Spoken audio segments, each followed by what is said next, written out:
The premiers pitch Canada, while the Prime Minister pitches himself. This is Now You Know. I'm Rob Snow. Navigating the issues that matter to you. It's Now You Know with Rob Snow on News Radio. 33 days from now is Donald Trump's inauguration. And as you are well aware, the incoming U.S. president has vowed that one of his first orders of business will be an across-the-board 25% tariff on all exports from Canada to the United States. And with Prime Minister Trudeau dealing with chaos of his own making and with uncertainty about his political future, some of Canada's premiers are stepping in to fill the leadership void. They include the Alberta Premier Danielle Smith. She was back on the Fox Business Channel yesterday as a guest of Stuart Varney of Varney and Company, and she told American viewers that there are doubts about Justin Trudeau's ability to make a deal with Donald Trump. I think people are concerned that he may not be the person who can negotiate a deal with Trump. We're all very concerned about a 25% tariff coming in January. We've got a lot of turmoil, unfortunately. We hope that we have some stability. But what we're trying to do as premiers is address the very real concerns that we have on our border to make sure we don't have illegal migrants, make sure we don't have illegal drugs. We announced a plan in Alberta, and we hope that the federal government will be able to address those concerns as well. That's what Trump wanted. He wanted you to take action on your border. You border with Montana. So what exactly are you doing on that border? What we're doing is we're hiring 51 sheriffs. We're going to be putting sniffer dogs on the border so that we can detect drugs. We're going to be doing commercial vehicle inspection. We'll have a 2-kilometer zone offside the border so that if anybody is there looking like they're trying to sneak across or come across from the other side, we'll be able to apprehend them. And we hope that we'll be able to address the issues that we face. I mean, we know that in Canada, as well as in the United States, we've got a very serious fentanyl crisis. And we want to do our part to make sure that we're stopping the precursors to be able to create those deadly drugs, and also making sure that they don't harm people in our communities or in American communities as well. Alberta Premier Danielle Smith on the Fox Business Channel. The Ontario Premier Doug Ford was on CNN last night with Aaron Burnett. Premier Ford has threatened more than once to stop electricity exports to the United States if Donald Trump follows through with his tariff threat. But he also told CNN he hopes it doesn't come to that. Well, that's the last thing I want to do. I want to sell more electricity, more power to our U.S. friends and closest allies in the world. But that's a tool that we have in our toolbox. We power over 1.5 million homes in Michigan and counties in Michigan and New York State and Wisconsin. That's the last thing I want to do. I want to sell more energy to the U.S. I want to sell more critical minerals to the U.S. Again, we're the closest trading partner, closest allies. We do $1.3 trillion of two-way trade. That's more than Japan, China, UK, and France combined. I just feel we aren't the enemy. The big problem, in my opinion, is China. Cheap Chinese products going through Mexico. They're slapping a made in Mexico sticker on, shipping it up through the U.S. and Canada and costing American and Canadian jobs. Ford was then asked by Aaron Burnett if he takes Trump seriously when Trump mocks Canada. You know, he has a sense of humor, but I'm more concerned about the trade, making sure that we secure trade on both sides of the border. And this is pretty simple. The president is asked to secure our border. I agree with him 1,000%. We need to secure our border. We're going to secure our border. We have to meet our 2% commitment to NATO, and we're going to do both. So those are two asks that we're going to get done. I've been saying it well before President Trump was elected that we have to meet the 2%. We have to secure our borders. And then we move forward and sit down and have a discussion. I'd love to sit down with the president, businessman to businessman, and have a conversation with them because we are so much stronger together. Well, premiers were pitching Canada on American cable news channels. Justin Trudeau was at another party. With Ottawa buzzing about Trudeau's political future following the resignation of his finance minister, Chrystia Freeland, these soirees have been the only public remarks from the Prime Minister on the matter that is consuming his government. The night before last, he was at an event held for the most generous donors to the Liberal Party, the Laurier Club. And last night, it was a Christmas party for Liberal MPs and their staff.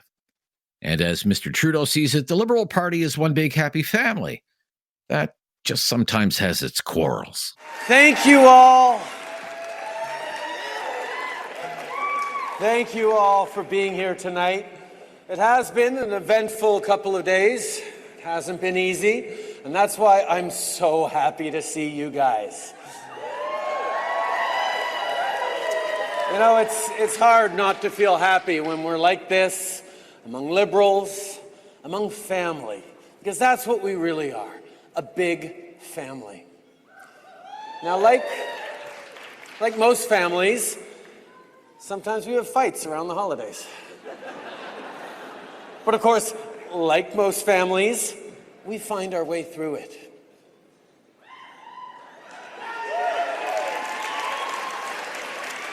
You know, I love this country. I deeply love this party. I love you guys. I love you guys. If Mr. Trudeau is planning to resign, he offered no hints of it last night as he celebrated the great Liberal Party of Canada. Tonight, I'm reminded of the strength of our party, of our history. We're the Grits. On est le rouge. We've lived and led through 150 years of Canadian history.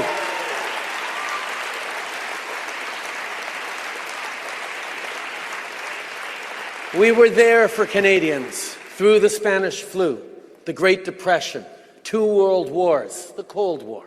We've seen tough times before, and we pulled through. Because when we pull together, when Canadians pull together, nothing, and I mean nothing, can stop us.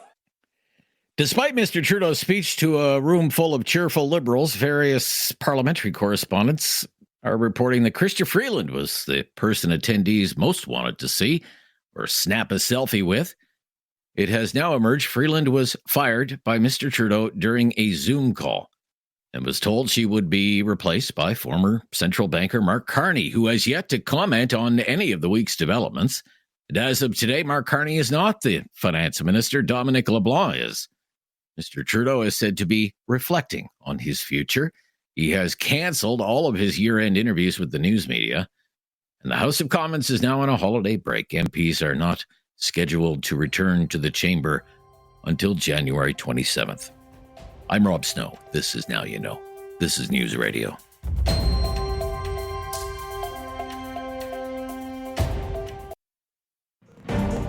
Now You Know with Rob Snow continues on News Radio.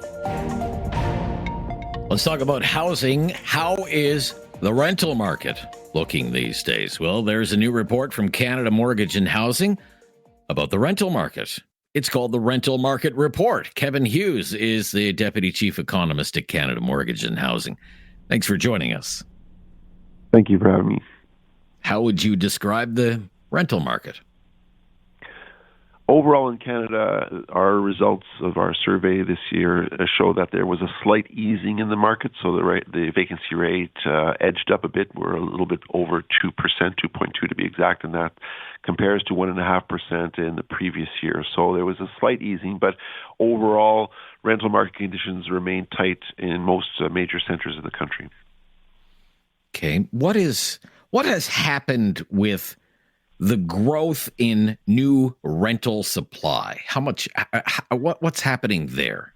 Building new rentals. Yes, right. So, of course, when we look at the vacancy rate, which is, looking at how tight or easy the market is, we look at supply and demand factors. And as you're mentioning, there is a supply story here. And we've seen additions to the universe of more stock. And the thing is, though, what's interesting is despite that, let's say, rise in supply, and in some cases, quite substantial. I'm thinking of Montreal, for example, quite high numbers. But despite that, rental demand has been such that it has barely compensated for the very high demand in rental dwelling in Canada in many centers. So supply has been up, but demand has still been, I'd say, probably a bit eased in certain centers compared to last year, but still relatively strong. Okay. overall, it would appear that there has been a slowdown in rent growth. Rents are still rising, just not as fast as they once were. What accounts for that? Right. So we have indeed seen that the increase has eased in most cases. There's two exceptions to that: Ottawa and Edmonton, where it's accelerated a bit.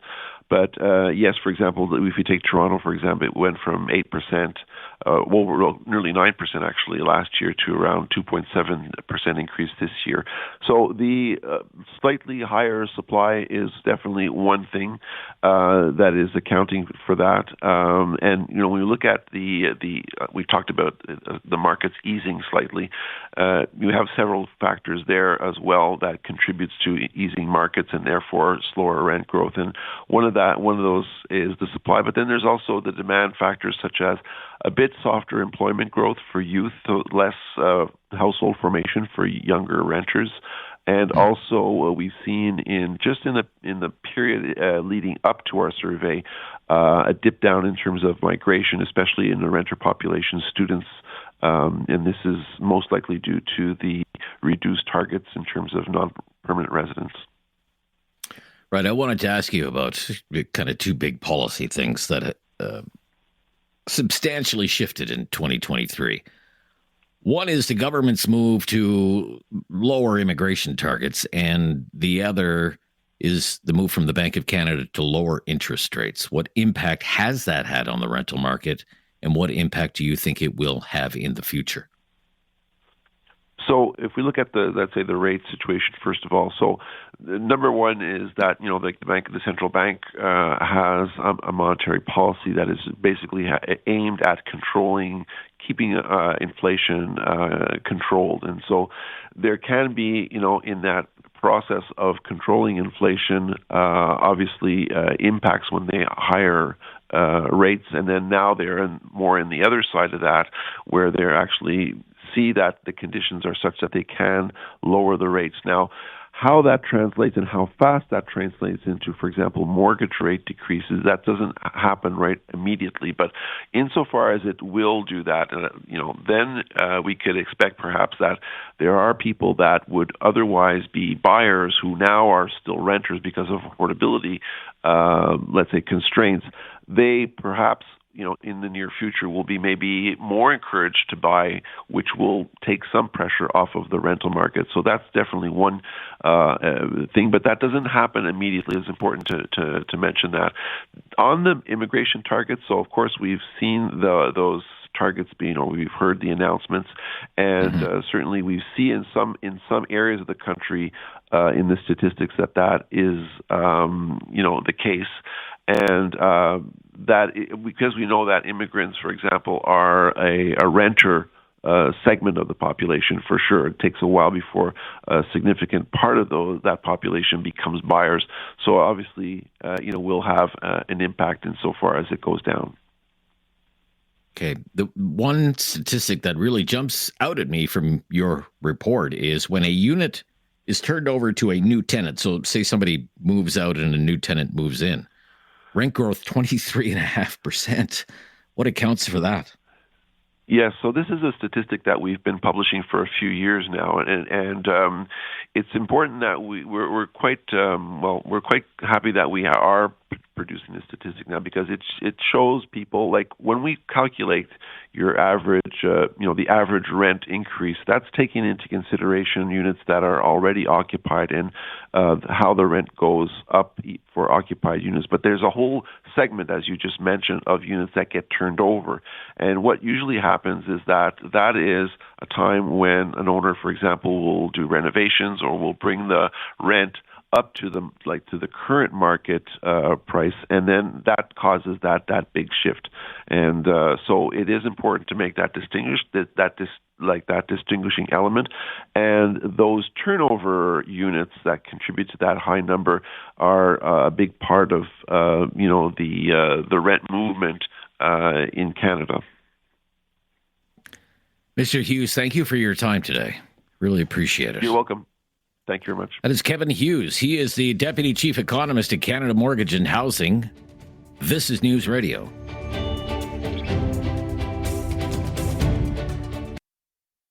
have questions Now You Know with Rob Snow has the answers. on News Radio.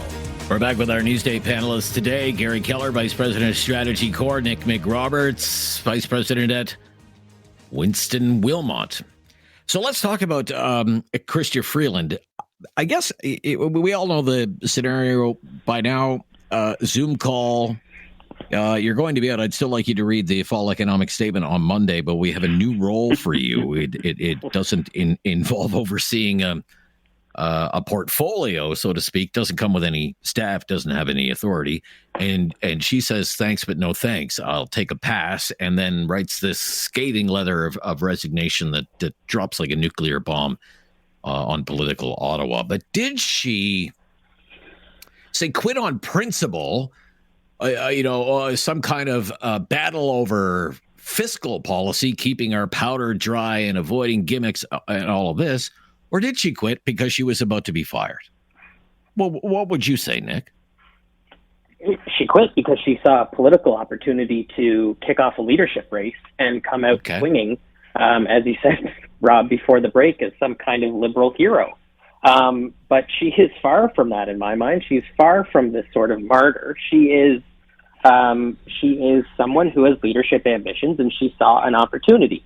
Ms. Freeland has done a lot over her career. She has been a public servant and an elected member in this government, and she should be celebrated for that. But the current economic place we find ourselves in is as much her fault or role or responsibility as anyone else. And she may say that she had an opportunity to stick to her morals and put up these fiscal guardrails and say, no, I won't do it. But at the end of the day, this is a political move to... It's a political calculation. Yes, exactly. Political calculation. What would you say, Gary? Well, we also have to remember that Chrystia Freeland, through all the ups and downs that Prime Minister Trudeau has gone through, she's been one of his biggest defenders. She's always had, whether it was to the SNC-Lavalin scandal or other scandals, great confidence or strong confidence or the utmost confidence in Justin Trudeau and his leadership. Now, tension between a finance minister and a prime minister is not unusual. That does happen from time to time, and I do believe that on certain issues there was intense disagreement on how the fall economic statement should be structured. But also think about it this way, Rob. Rob, we need you to do a big presentation at work on Monday. It's Friday afternoon. Monday, we need you to do this big presentation. And on Tuesday, I'm going to fire you and demote you and give your job to somebody else. But could you do that for us? I think in some respects, right. She took the we can right all relate. Court. Sure. You'd be like, I'm out of here, right? Yeah. So, right. I think there is some of that too. But of course, her letter was very clear. In addition to accusing the Prime Minister of engaging in political gimmicks, she said, I am staying as a member of Parliament and I am running in the next election. Hey, look over here, everyone. I'm not going successor. Anywhere. I'm a potential successor. Yeah, yeah. See, this makes me wonder, are there, Nick mentioned the Liberal leadership race is underway now. Nick, that's what you're saying, right? The Liberal leadership race is underway now, even with Mr. Trudeau still in place? Okay. All right. Well, Gary, would you agree with that? The Liberal leadership race is underway now? Absolutely. And okay, absolutely. If you're Champagne or Melanie Joly, you might be going, she got the jump. She beat me to it. Yeah, she beat me to it. So that makes me wonder, all of these names that we've been hearing. You mentioned two of them, Melanie Joly, François-Philippe Champagne, Anita Anand. Does this mean that, they're not long for this cabinet because they might want to run too? Anyone? Well, I guess we'll see if there's a cabinet shuffle tomorrow and there are certain people who've decided to not be in that cabinet. That might be a signal as well. Okay. So Freeland, we have all of these reports, standing ovation as she goes to the caucus meeting the other night. The room is buzzing last night at the Liberal Christmas party, and people are lining up and they want to get selfies with Chrystia Freeland, and she's kind of the hero in Liberal land. right now. What would you expect to see, say, in the coming days or weeks? Like if polling, say they do a poll, Chrystia Freeland versus Pierre Poilievre, or Chrystia Freeland versus all of these other Liberal contenders in a Liberal leadership race. What would you expect to see happen to her numbers now that she's first out of the gate here, Nick? They'll spike, and they'll spike. For how long, I don't know, and purely probably just on a name, recency bias type of thing. But I would caution many Liberals against thinking that Chrystia Freeland is the answer here to beat Pierre Poilievre. We have clear signals from Canadians that they want a different direction of government, and bringing in, this longtime Trudeau Liberal, and senior Trudeau Liberal, I don't know if that's the answer. Gary? Yeah, I think there was a poll out. David Coletto from Abacus Data did some instant polling overnight, and 81% of people polled had heard of Chrystia Freeland's actions. And so you've got to think that if there is a team around her, that they are doing some polling. But if you're Chrystia Freeland, you're going to probably want to keep your powder dry over the holidays. There's this biography coming out about her at the end of this week. You need the news of the last week to sort of settle and for people to filter out and people maybe talk about it over the Christmas holidays before moving forward. But, the Christmas holiday is a great time, too, for people to organize and plan and strategize so that when you get to January the 2nd, you have something else to announce. Okay. We'll talk a little bit more about this. And as well, Pierre Poilievre was named the Canadian Press Newsmaker of the Year, second year in a row that he's been named the Canadian Press Newsmaker of the Year. He's not even the Prime Minister, and yet has secured that 2 years in a row. I have a kind of another question that I want to ask. I want them to our panelists to name a politician of the year, but is somewhat away from Parliament Hill. I mean, it's been such a busy year in politics, all kinds of provincial elections, for example. So put your thinking caps on, and we'll talk about that when we come back on our Newsday panel. This is Now You Know on News Radio.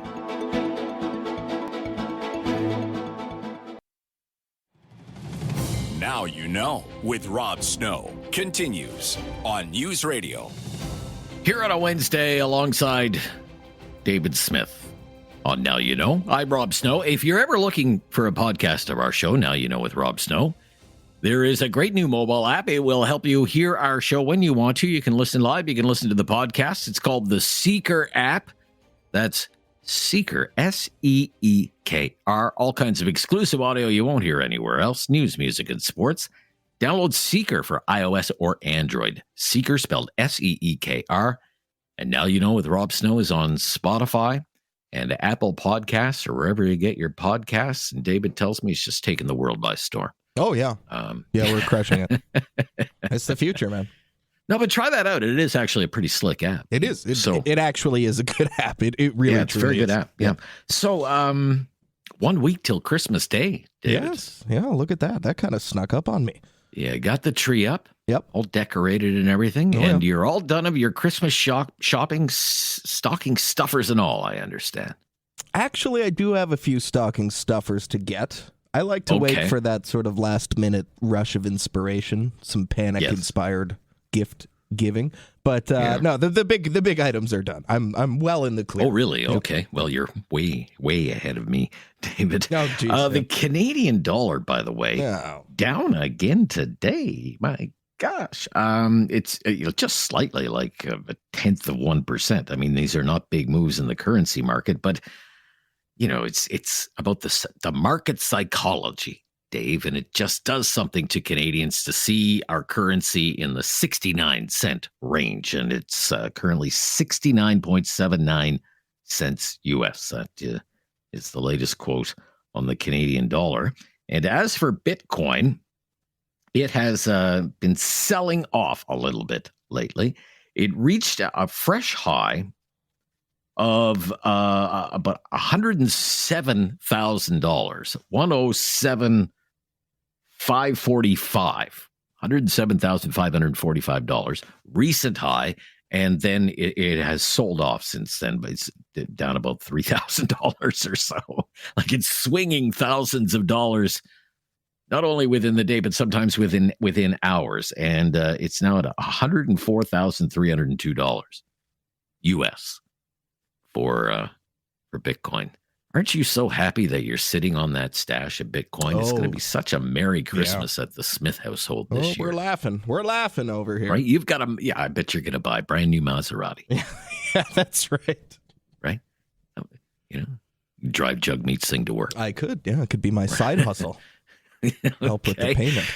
So look, we have so much to talk about on our Newsday panel. It's coming up, of course, right after the news at the bottom of the hour with Gary Keller and Nick McRoberts. Mr. Trudeau reflecting. What is Mr. Trudeau going to do? Is he going to stay or go? He's canceled all of his year-end interviews. What does that tell you, if anything, about his future? Chrystia Freeland quitting. Where's Mark Carney? Is the Liberal leadership race underway now? Lots to talk about. Newsday panel just ahead. It's only Wednesday. It's been a very busy week so far in political news, and we'll talk about it all right after this on News Radio.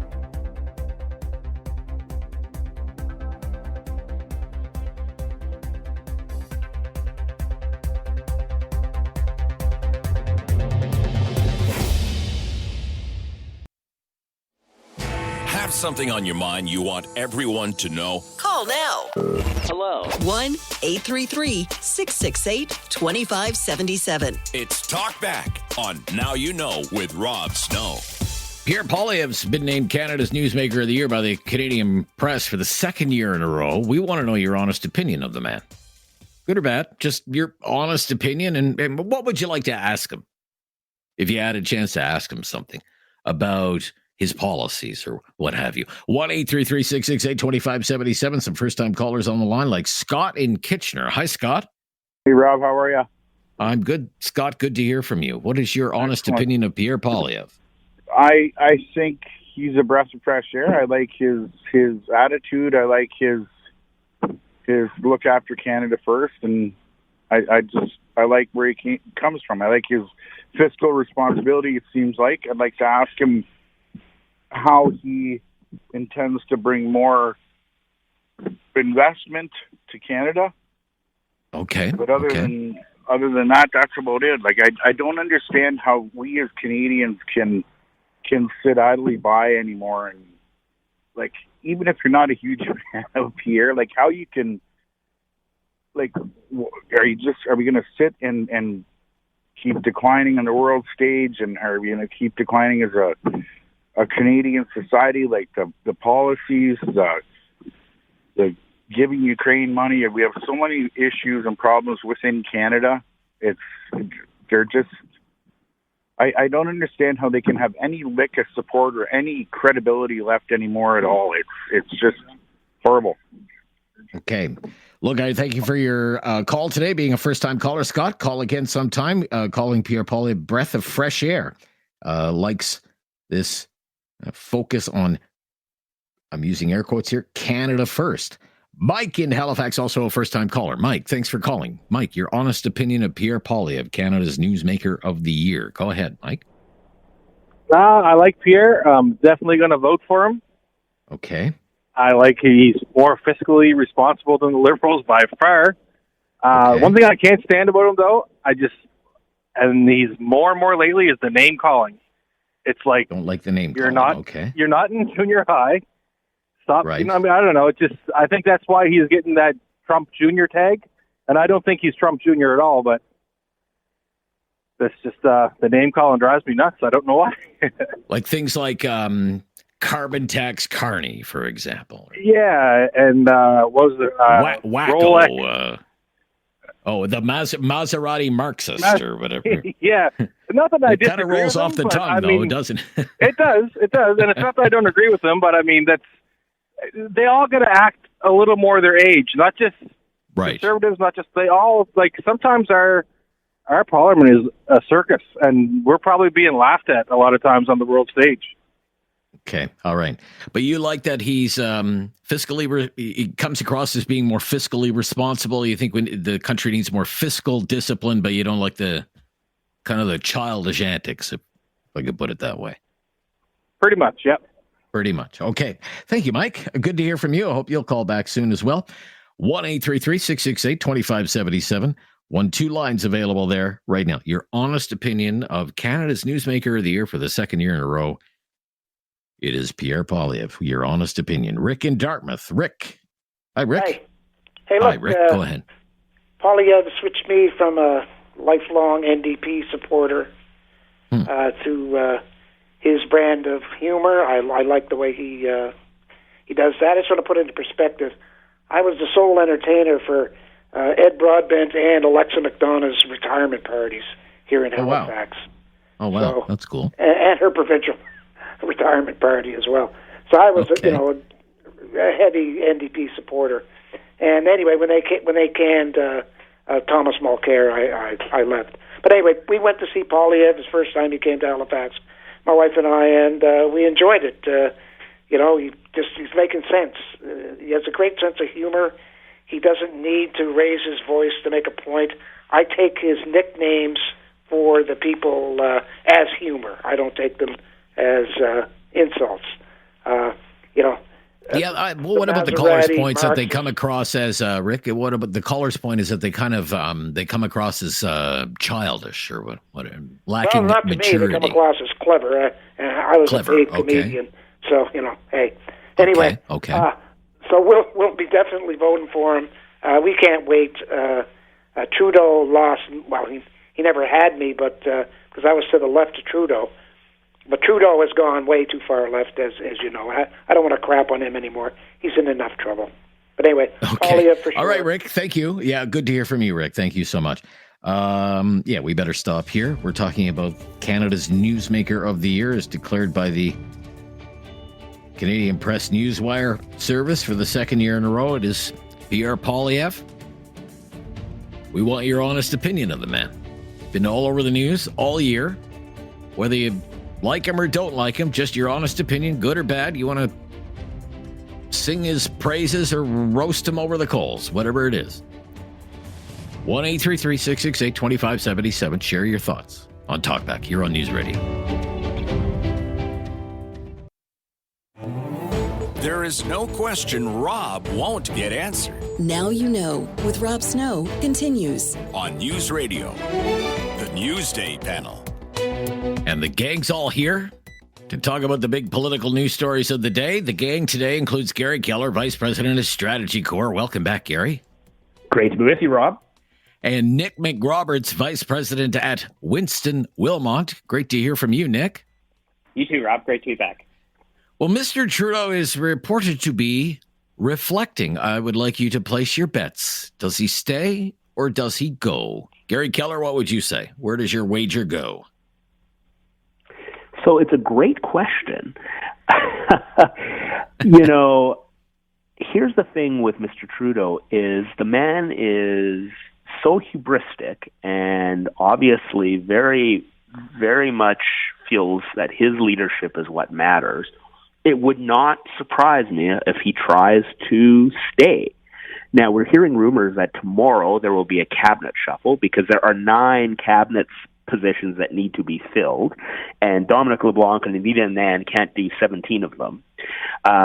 So if you're him and you are trying to stay, the thing you have to do is try to get back to normalcy. You do your cabinet shuffle, and I think he has to address the nation in some way, shape, or form by the end of the week to say what he is doing. Because the longer this goes on, the more trouble it causes the economy, the more trouble it causes our defense with the United States and the Trump tariff risk. He has to clear this up. He can't go into the weekend or into the holidays saying, don't worry, be happy, I'll figure it out later, because I think that has so many knock-on effects for our economy and our trade and so many other things. But you know what? It would not surprise me if he tried to stay on. Okay. What do you think? The great Trudeau sweepstakes. Does he stay or does he go? Where are you putting your money, Nick? So to Gary's point, his hubris is a fickle thing, the Prime Minister's, and he cares much about his reputation. But to that effect, I do think that he will start to realize the damage that has already been caused, and the damage that will continue to happen to that legacy and reputation if he needs to have a tete-a-tete with President-elect Trump, if he is going to face leadership challenges internally, and if he is going to go into an election and take the Liberals down to, potentially third-party status. I right now probably would bet that he's going to leave. Okay. But nothing would surprise me at this point. Well, just let me follow up with you, Nick. What is making you lean that way? Because there is this narrative: he's toast, he's too damaged, there's no coming back from this. What do you think about that? So I think he's hearing that, right? He's hearing that he's too damaged. His reputation is hurt, and I think he wants to make sure that his legacy of the last 10 years of affordable childcare and school lunch programs and dental care and pharmacare, you need to make sure that that's the narrative, going into your post office career, and not this, I got pushed out by Donald Trump and Chrystia Freeland narrative. Okay. I mean, Gary, that this is out there. He's too damaged. There's just no coming back from this. This has been so poorly handled that he simply cannot recover and cannot continue. Do you buy into that? Well, that would be the conventional wisdom. But with Prime Minister Trudeau, I put nothing past him, and driven largely by his own view of how he sees the world, and the people still around him as well. I've heard people talking to the Prime Minister's office saying, in the last, weeks ago, saying, man, it's the numbers, they're really terrible, man. What are you guys thinking? And the response has been, yeah, they've not been great, but, he's a great campaigner. He just connects with people so well on the campaign trail that we think we're going to be okay. And so if he still continues to believe that, why would he quit? Everyone else is wrong. He's got the answer. I think the conventional wisdom is that he goes, and the non-conventional wisdom is that he tries to stay. He's canceled his year-end interviews with the news media. What, if any, clue does that offer, Gary? The only clue it offers me is I think he didn't want to get the crap kicked out of him and answering questions and questions over and over, the same questions over and over again. For day in and day out. I think part of it is also trying to control the media narrative, so that it wouldn't surprise me if he came along and said, I'm doing one interview with one outlet on Friday to set the record straight, and this is the position going forward. But you can't do that if you have to do interviews with everybody else. So I think that's the strategy rather than anything else. Maybe you don't do an interview and you just make your statements. Maybe not even take any questions. Nick, the cancellation of year-end interviews. What do you read into that? Yeah, I think Gary's hit it spot on. And I think to what I had just said about wanting to save that reputation, if he's going to go out, he wants it to be one outlet, control the narrative, and talk about the success that he's had over his tenure, and focus on the policies that he has implemented, and not make it about everything that's happened this week and over the last few months. I think it's likely what I would have counseled him to do is cancel those interviews, and it also kind of points to me that he has absolutely made a decision. I think in his head he knows what he's going to do, if it's go or stay, and now it's just finding that outlet that's willing to kind of let him have his moment to explain himself. Okay. When we come back, we will turn our attention to the now former Minister of Finance and the hero in liberal circles right now, Chrystia Freeland. This is Now You Know. It's our Newsday panel. I'm Rob Snow. This is News Radio.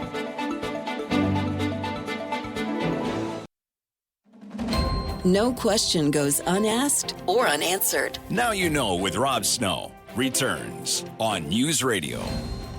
Okay, because our time is drawing to an end, and this will likely be our last conversation for the year since we're away next week and we won't be back until January 2nd.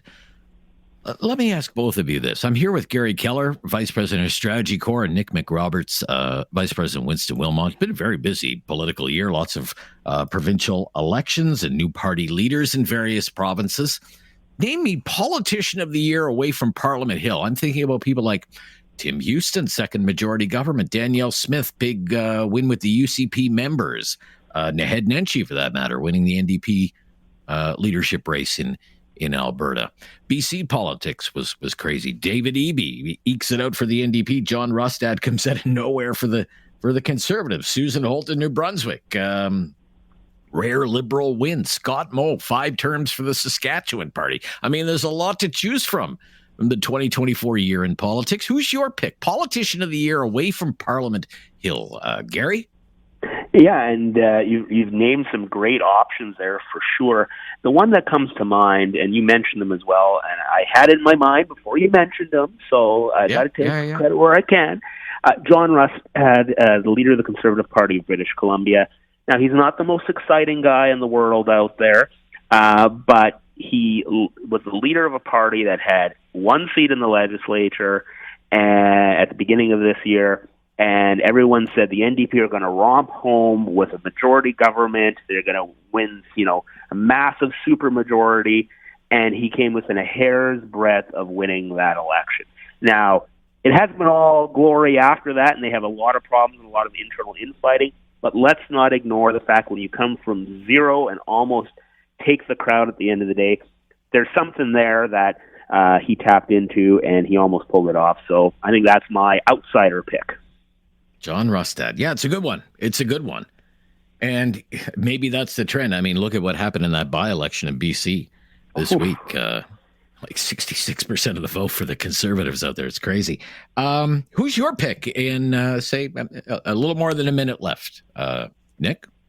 I'll go to the other coast, and I'll say Susan Holt. In a world where, we're seeing this shift towards kind of populist policies, more right-wing policies. Susan Holt brought up a Liberal Party, a small L Liberal Party that showed that it had the ability to win and to excite voters at a time where the Liberal brand in Canada is really struggling. She showed, the game plan for provincial Liberals across the country right now of separating themselves from the federal brand. And did it all by becoming the first female premier in New Brunswick. And I think that is absolutely commendable. All right. 2 very good picks. Well, thank you so much. And I really appreciate your contributions all year. It's been just wonderful to speak to you from time to time and get your insight on what's been a crazy, wild year in Canadian politics. Gary, thank you so much. Merry Christmas and Happy New Year and all that stuff. All the best. We'll speak to you soon. And Nick, thank you so much. And Merry Christmas and Happy New Year to you and your family as well. Rob, thanks again. Merry Christmas. Nick McRoberts, Vice President, Winston Wilmot, Gary Keller, Vice President, Strategy Corps. Talk back. Coming up right after the news at the top of the hour. I'm Rob Snow. This is News Radio.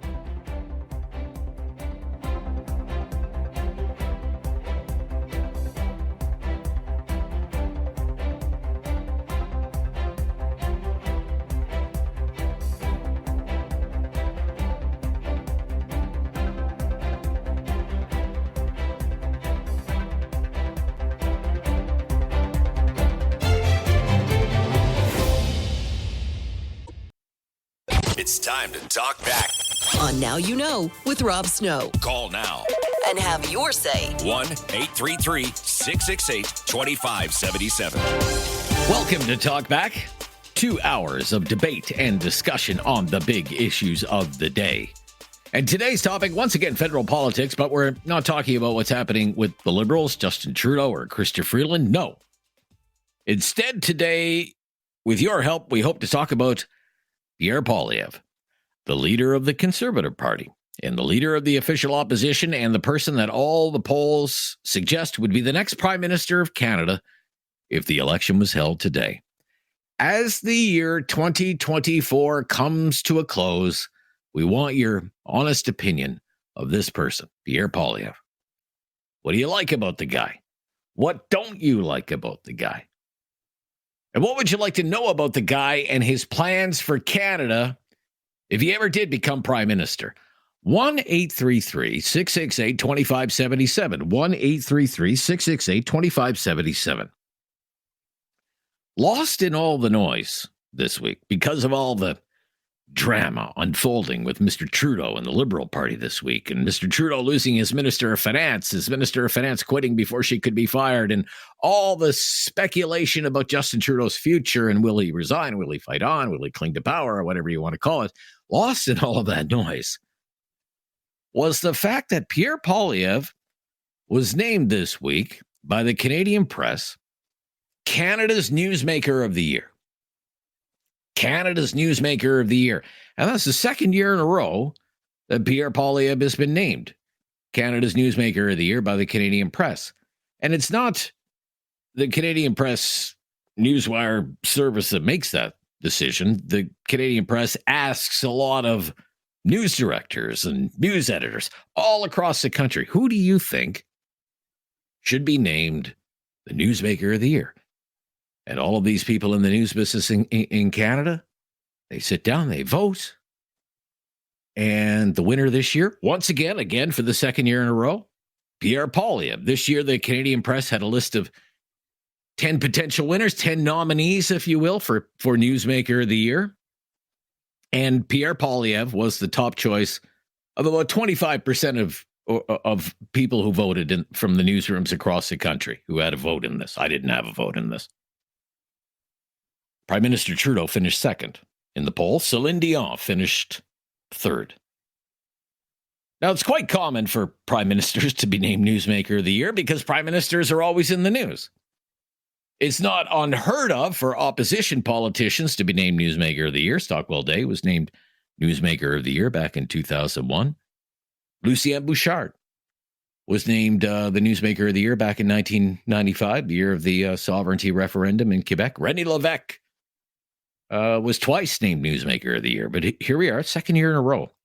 People in the news business in this country have picked Pierre Poilievre as the Newsmaker of the Year above all the others. Big lead in the polls. He spent a lot of time this year trying to topple the Liberal government and trigger an election. He loves to pick fights with the news media. He promises to, well, you know what he's promising, axe the tax, fix the budget, defund the CBC, throw the bad guys in jail, build lots and lots of homes and build them really, really fast. And again, if there was an election today, there's not, but if there was, he would be the next Prime Minister of Canada and he would lead a massive majority government and he would have a mandate from Canadians to do whatever it is he plans to do with very little that the opposition could do to stop him. So tell me what you think about him. What is your honest opinion of Pierre Poilievre? What do you like about the guy? What do you dislike about the guy? If you're a supporter and you hope he wins, why do you feel that way? If you're not a fan and hope he doesn't win, why do you feel that way? And what do you want to know about Pierre Poilievre that you don't know already about Pierre Poilievre? This is the time of year when political leaders do their year-end interviews. Because of all the uncertainty in Liberal circles right now, we've been told Justin Trudeau canceled all of the year-end interviews. We were hoping to do an interview with Pierre Poilievre today, but his schedule didn't work today. We might interview him tomorrow. We might interview him on Friday. Hopefully, we'll interview him before the end of the week. You know how all of this works, of course. I'd just be one of many people to interview him. If you could ask Pierre Poilievre a question, what would you ask him? What do you want to know about him or his policies, his plans for Canada if he wins the next election? Think of all the questions you could ask. He's Canada's Newsmaker of the Year 2 years in a row. He isn't even the Prime Minister. Give us your honest opinion of Pierre Poilievre. What do you like about the guy? What don't you like about the guy? If you could ask him a question, what question would you have? Phone lines are open right now. Our call-in line is 1-833-668-2577, 1-833-668-2577. And if you've never called before, just mention that to the call screener and we'll make your call a priority. Let's get one call in here before we stop. Mike in Kincardine. Mike. Hello, Mike. Hi, Rob. How are you today? I'm good. Thanks, Mike. What's your honest opinion of Pierre Poilievre? I've been a Conservative Party member for almost 30 years, and I'm a red Tory. And I have reservations as a Conservative for voting for him. I think that I talked to a couple of my friends who are either red Tories or blue Liberals, and they said because of Justin Trudeau's poor performance, they are going to go to the polls and hold their nose and vote for him. Now, if I had a question to ask Pierre Poilievre, what's beyond your slogans, right? And I went to a Conservative Party meeting the other week there, and I posed this question here, and I said to the Conservative MP, I said, okay, you guys are saying axe tax, reduce the crime, blah, blah, blah, right? Mm-hmm. I said, what is your exact plans? Oh, we're not going to disclose them before the election. What?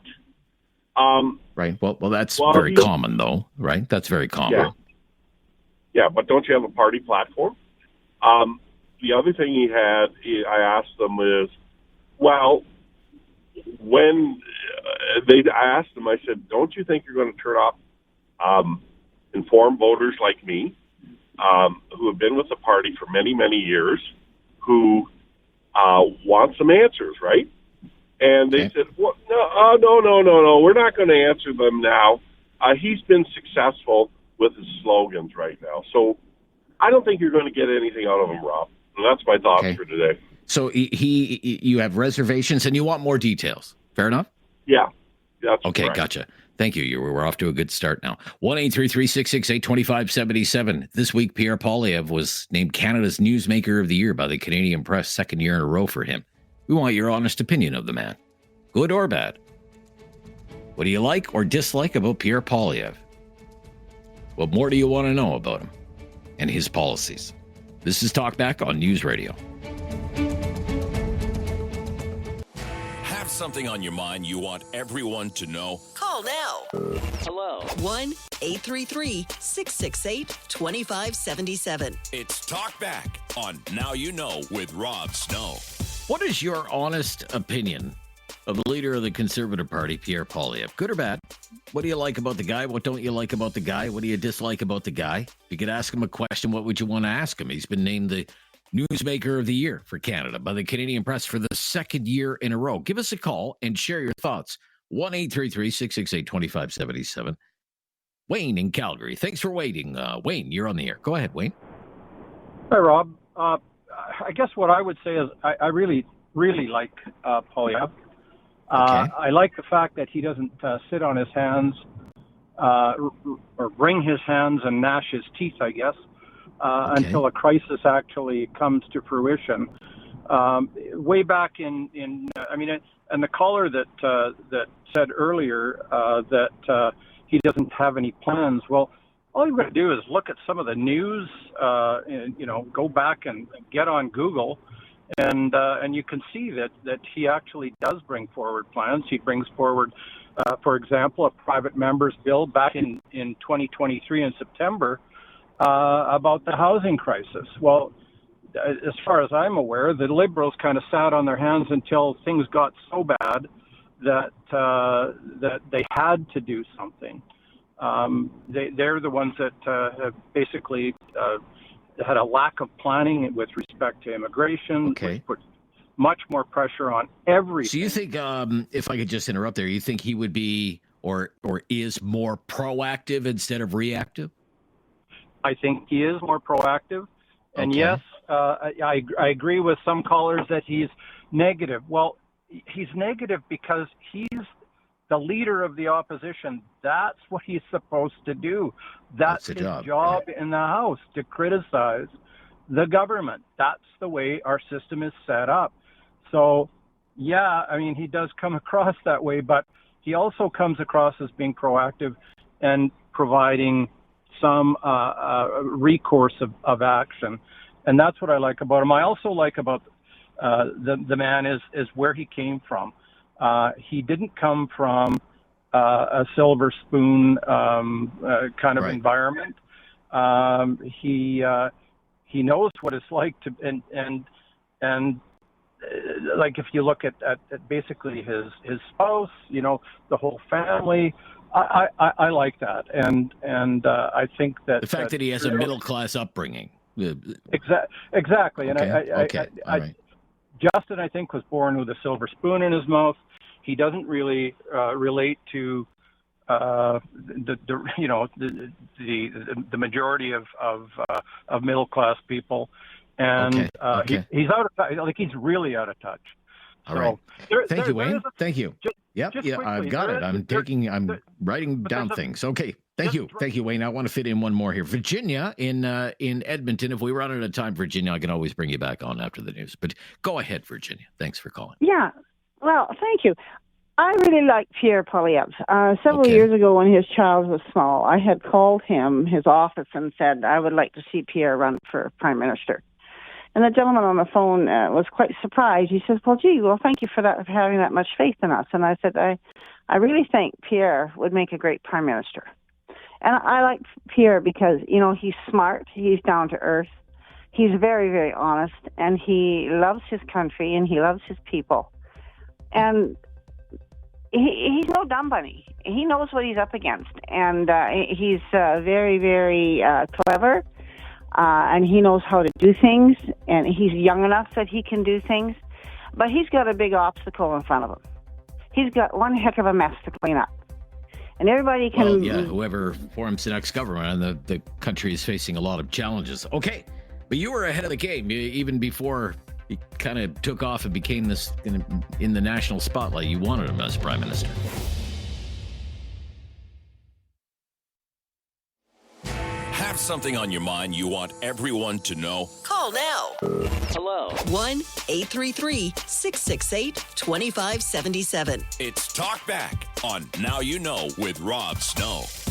Week, Conservative Party leader and the leader of the official opposition in Ottawa, Pierre Poilievre, was named by the Canadian Press Canada's Newsmaker of the Year for the second year in a row. We just want your honest opinion of Pierre Poilievre, good or bad. Ernie in Kitchener, what's your honest opinion of Pierre Poilievre? You're on the air. Go ahead. Hey, Rob. I'm thinking whether you love him or you hate him right now, I think he's the best thing for Canada. I really like the fact that he could almost go into any room and doesn't need to have his prep questions. There's not a lot of ums and ahs and whatever. He's pretty confident in his statements, and you haven't seen too many lapses of... You feel confidence off of him. Some people call it as arrogance, and I guess you can say some of that too, but I don't know, Rob. Okay. Like, if I were to... I feel like you could almost put him up against when he was eating that apple for when that reporter was ready to rock him, and Pierre was just stood his ground and was chill and able to answer the questions with common sense answers. I noticed too the American election too, when they started using the term common sense. Like, it's almost like they stole that from us. And I'm like, man, they're taking his notebook right there. It's just a lot of it is straight up common sense. Yeah, well, that's harkens back to a Conservative campaign of old in Ontario with former Ontario Premier Mike Harris. Right. Yeah. Had what was called the Common Sense Revolution. A lot of Liberals like to slam Mike Harris, but they forget Mike Harris won 2 back-to-back huge majority victories in Ontario, and it was all based on that slogan, the Common Sense Revolution. So I think there's a little bit of tapping into that for. It's making a comeback. One other comment I just quickly wanted to make is I lost my train of thought here, but anyway, like this guy, like I said, I think he's what we need on the world stage right now, whether you like him or you don't like him, and that's just the way it is right now. Canadians see it, and I say go Pierre. And as far as him not disclosing what he's going to do, like the previous caller there's no reason for him to do that until election time. I think then we'll see a bunch of stuff coming out that we are unprepped for, or we're not ready to hear. But at that point, he's not going to give the cards. He's not going to throw his cards away yet. Okay. Thank you, Ernie. Good to hear from you. Adam is in Halifax today, ready to offer an honest assessment of Pierre Poilievre, an honest opinion on Pierre Poilievre. What is it, Adam? Go ahead. I like him. I think he definitely fiscally aligns more with my values. Social issues, definitely more of my values. I like that I find that he kind of leaves a lot of the emotion off the table whenever you see him talk, or whether he's in the House. A couple of the other leaders there, they get really emotional about things, and I find that Pierre really keeps his emotions kind of in check. He seems very stable when he's under fire, which I really appreciate in a leader. One thing I don't like, that I don't find is very leader, it's not a great leader quality, is, it was said before, the name calling. I mean, I wish that would stop. I don't know, it's a little bit of a turn off. It's a small thing considering all the other good stuff, but that's the only kind of thing I don't really like. And if I were to ask him one thing, I would just say, could you please just do what you say you're going to do? And if you're not going to do it, let the public know why, and just give us an explanation as to why you're not going to do it. Because I find that a lot of these people, Trudeau, my premier here in Nova Scotia, fixed election date, boom, right away. No, we're not doing that, actually.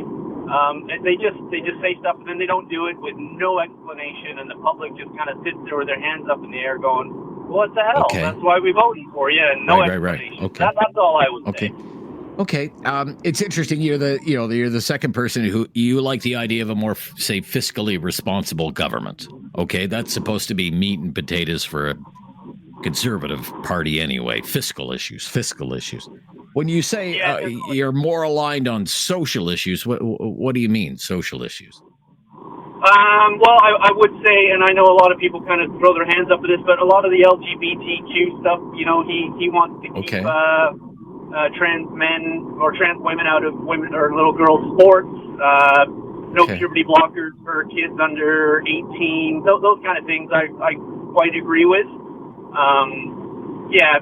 And I think that's kind of more what I'm talking about. He doesn't think it's the government's role to be telling parents how to raise their children. I guess that would be his. That's right. Yeah. And he would frame it. He would frame it as a parents' rights issue, I think. Yes. Yeah. But a big one for me is that none of those blockers under kids under 18. I firmly oppose that, and I think I heard him say that as well. Okay. Thank you. Very interesting. Thank you. I really appreciate your insight there. We have some lines available. It's been pretty busy on the phones here. 1-833-668-2577 to Cambridge. Paul in Cambridge. Hi, Paul. Well, pardon me. Before the last election, I had the opportunity to speak with Pierre Poilievre, a one-on-one basis, 45 minutes, all to myself. I was driving in between events during a previous election campaign. Talking with him, it was very common sense. We talked about a lot of different things. One of the things that I found, if you ask something of Trudeau, it's all these ums and ahs because he's trying to remember what he told the last person, or has he spoken to you before on this? He's got to think. When you're lying, you always have to use that let's see, what did I say the last time? Pierre Poilievre speaks clearly, none of this ums and ahs. He says the same thing all the time. He doesn't say one thing to one group of people and something completely different to another group. The day that Aaron O'Toole, the day that he tendered his resignation, I sent an email to Pierre Poilievre saying, "Are you going to run for the leadership?" He didn't that time. Now he has. I'm looking forward to seeing him as the next Prime Minister of Canada. A little bit of common sense in a crazy world. If you watch Question Period the other day, you'll see just how insane things have gotten in our parliament. Oh, yeah. We're following it all. Don't worry. Paul, thank you. Okay, thank you for sharing your thoughts. We will stop again. 1-833-668-2577. Your honest opinion of Pierre Poilievre, good or bad. Canada's Newsmaker of the Year, according to the Canadian Press, for the second year in a row. What do you like about the guy? What do you not like about the guy? What do you want to know that you don't know about Pierre Poilievre? 1-833-668-2577. Share your thoughts. It's Talkback on a Wednesday here on News Radio. Have something on your mind you want everyone to know? Call now. Hello. 1-833-668-2577. It's Talkback on Now You Know with Rob Snow. For the second year in a row, Pierre Poilievre has been named Canada's Newsmaker of the Year by the Canadian Press. What is your honest opinion of Pierre Poilievre? Your honest opinion. What do you like about him? What don't you like about him? If you could ask him a question, what would you want to ask him? What do you want to know about his policies or what have you? 1-833-668-2577. It's been very busy so far, but lots of time to fit you in before the top of the hour newscast. And we have 2 lines available there for you. All yours if you want them. To Doug in Halifax. Thanks for calling, Doug. You're on the air. What's your honest opinion of Pierre Poilievre? Hi, Rob. Thank you for taking my call. Just let me You're say welcome. we appreciate you here in Nova Scotia. Well, I appreciate Nova Scotia. It's where I'm from originally. So, thank you. Rob, I voted for Justin Trudeau for a couple of reasons. Number one, mainly because you legalized marijuana. And number two, because of his charisma. So what's my honest opinion of Pierre Poilievre? I'm watching, I just watched him on the CBC News Network just a second ago as we're speaking, and he doesn't have that charisma that Justin Trudeau has.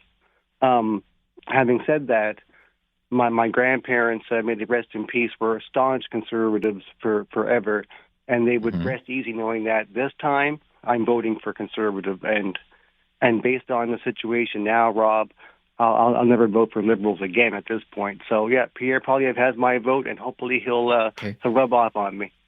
So what has led to this conversion? It doesn't sound as though it's like it's not because you're impressed with, say, Pierre Poilievre. It's more you're just not satisfied with the leadership of Mr. Trudeau. Would that be a fair assessment?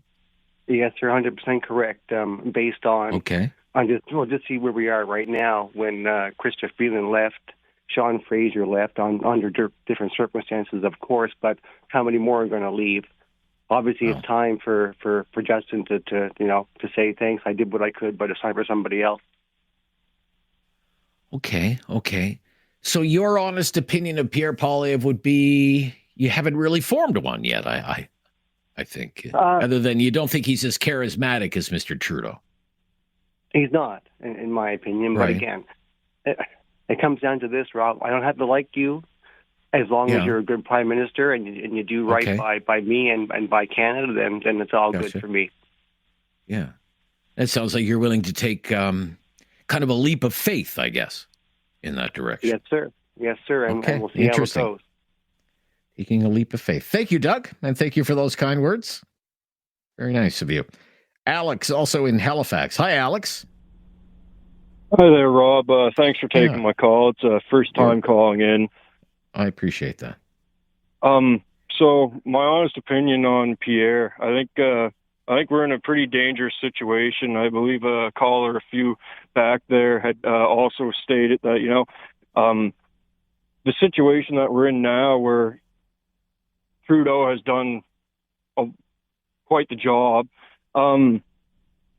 It's kind of dangerous because it's leaving Pierre in the position where he can say the right things that he knows is going to apply to the people, and it's given them a lot of power, and I think that's what concerns me the most. Okay, you think we're about the country's about to take maybe too big a swing in the other direction? Is that? I'm just trying to understand better what you're saying. Well, don't get me wrong. I believe that the country definitely does need some changes to be had. However, I'm mostly concerned with, I believe how Freeland had said that it was the NDP leader, said that Pierre is basically licking his lips, waiting for his turn at the seat. And I think that's what's most concerning because, we need someone who's really going to go and bat for the common people, Sure. Isn't going to waste their resources and that sort. Okay.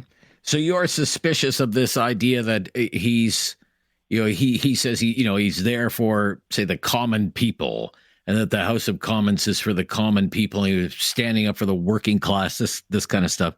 That's a kind of a key message from him. But you seem suspicious of that. Would that be fair? I think that is a fair assumption. As we've gone through quite a lot, and anyone that's coming with the golden solutions, I think we as a country should be a little bit apprehensive of just jumping on the next ship, if so to speak. Gotcha. Thank you so much. Very interesting call. Yeah, I mean, there's an old line in politics: you want to present change, but you don't want to present change that scares the pants off of people. Okay, thank you. 1-833-668-2577. Your honest opinion of Pierre Poilievre as we draw this year to a close. Only a few more shows left for us, actually, here on Now You Know. I'm Rob Snow. This is News Radio. Have something on your mind you want everyone to know? Call now. Hello. 1-833-668-2577. It's Talk Back on Now You Know with Rob Snow. Well, according to the Canadian press, for the second year in a row, the newsmaker of the year in this country is Pierre Poilievre. But what is your honest opinion of the leader of the opposition, the leader of the Conservative Party? Lorraine in Calgary, a first-time caller. Lorraine, thanks for calling. Lorraine, you're on the air. Go ahead. What is your honest opinion of the leader of the opposition, leader of the Conservative Party? Okay, I'm hearing a delay there. I think, can you put Lorraine on hold and we'll try again? All right, let's try again. Lorraine. Can I get you here? Oh, sorry. Can you put Lorraine on hold and we'll try again? Yeah, okay. Let's move along to the next caller and see if we can sort what Lorraine's issue is. Let's go to Craig in Nova Scotia. Hi, Craig. Can you hear me? Yes. Hello. Hi, Rob. Yeah. Hi, Craig. What's your honest assessment, opinion of Pierre Poilievre? Well, my assessment, first of all, Lorraine, you got your radio on. Secondly, Pierre Poilievre has been in Parliament for a long time, as a young man, and we really got to look at Pierre in the Canadian politics. And what I think a lot of callers and a lot of people are forgetting in Canada is we don't vote for an individual, we vote for a party. And I heard on the show a lot of people talking about the party's policies and points of how they're going to overcome housing and everything. That's great, and they all have their different ways of going about doing that. As far as Pierre goes, we went through, I'm going to remind everybody, we went through 3 other leaders, Candice Bergen, Aaron O'Toole, and Andrew Scheer, and now Pierre. So they've rebranded their speaker. Each party has. So kudos to the Conservative Party. They have come up with a hell of a marketing scheme, and to convince people that Pierre is your guy. But you're not voting for Pierre. And I recall back to before that, and in Stephen Harper, and the party really, really sold out Canada. And as a veteran, I really have a hard time voting for the Conservative Party in the last round of promises, but what turned out to be sellouts, and especially the effects on us veterans. It really, really, really, really worries me. So the way I view Pierre is that he has been rebranded, and they've done a good job in doing that. He's put a T-shirt on, got rid of his spectacles, and just he's started, not working out. Yeah, that kind of he's stuff, not himself. Right? Okay. He has conformed to the marketing team within the party, and good for him. He's doing his job that way. But and yes, he will have a lot of say in the way the party takes policy and stuff. Once we see it, on paper, that would be nice. Yes, they have their statement out on their website, and I've read it, but they don't really get down to the brass tacks of how are they going to balance the budget? Is it going to be with the Canada Pension Plan again and take billions out of that? Well, it wasn't the conservatives who. It wasn't the conservatives who did that. Well, it wasn't the conservatives who took money out of and it wasn't out of the Canada Pension Plan. You can't take money out of the Canada Pension Plan. The Liberal government at the time, led by Paul Martin at Finance and Jean Chrétien, there was a big surplus in the public service pension plan. You're right. And they took money out of that as required by law. And there's the same thing happening now. And there's a big battle that's happening now between the current Liberal government and the public service unions. But there's a law on the books that says the pension surplus can only be so big. And then you have to withdraw those funds. Okay, but you think it's all marketing and it's a rebrand and don't be fooled. You know who Pierre Poilievre is. He's been there for 20 years. Just look at his record. Fair enough. Totally fair assessment. Your honest opinion of Pierre Poilievre. Good or bad? Right after the news, hour number 2, coming up on Talkback on News Radio.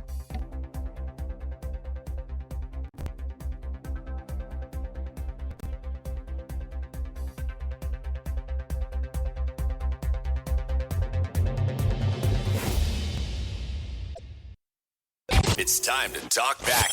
On Now You Know with Rob Snow. Call now And have your say. 1-833-668-2577. Welcome to hour number 2 of Talkback. We've been gathering the good, the bad, and the ugly, all of your opinions on the leader of the opposition, the leader of the Conservative Party, Pierre Poilievre, who was named this week Canada's Newsmaker of the Year by the Canadian Press. That's the second year in a row that he has been named Canada's Newsmaker of the Year. What is your honest opinion of Pierre Poilievre? Right back to the phones. One line available at 1-833-668-2577. Brad in Calgary. Brad. Hi, Brad. You're on the air. Go ahead. Morning. How are you today? Good, Brad. What's your honest opinion of Pierre Poilievre? My honest opinion, I think he might be the man for the job. His political career, it speaks for itself. My thing is, the country is going to have to get used to getting cuts here, big time. As always, the Liberals come in and we go in debt. The Conservatives come in and we got to get out of debt. It is going to take more than 4 years to get this country out of debt. It's going to take a lot of years. Now, I have a lot of friends that are NDP supporters.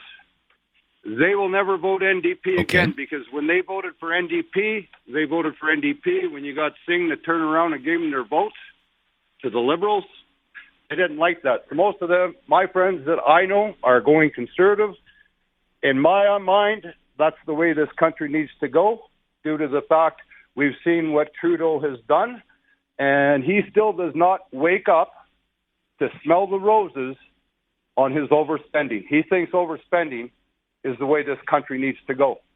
Giving away our money does not help this country at all. And that's that's all I have to say. It's just ridiculous. But Pierre, you have said it, Brad. Financial together, he knows what he's doing.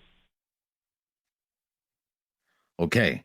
So kind of the right man for the job at this point in time because the country needs some fiscal discipline because of the well, you would say that I guess the mismanagement of the government's finances under the Liberals. Fair enough. Okay. 1-833-668-2577. 1-833-668-2577 to Gabriel in Calgary. Gabriel, you're on the air. What's your honest opinion of Pierre Poilievre?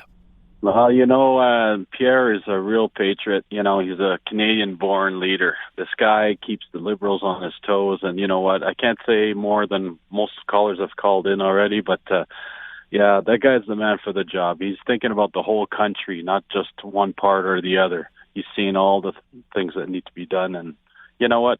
Give him a shot, you guys. All right. Thanks, Rob. A shot. Okay, thank you.